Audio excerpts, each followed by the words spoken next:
guys, welcome to my blog. So వీళ్ళైతే ఇద్దరు గొడవ ఆడుతున్నారు, ఎందుకనే అడిగేద్దాం.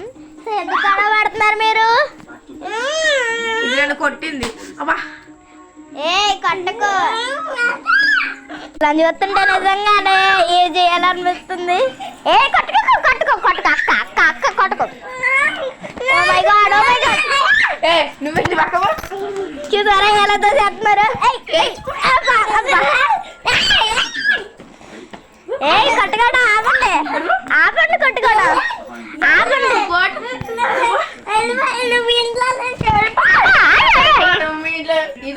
ఇంట్లో నుంచి వెళ్ళిపోండి అది అంటారు. అమ్మమ్మ చెయ్యకండి అమ్మా. ఇంట్లో వాళ్ళు కూడా ఎలా గొడవ పడుతున్నారో అయితే కామెంట్లో చెప్పండి. అలాగే లైక్ సబ్స్క్రైబ్ చేయడం మర్చిపోకండి. ముఖ్యంగా సబ్స్క్రైబ్ చేయడం మర్చిపోకండి ప్లీజ్.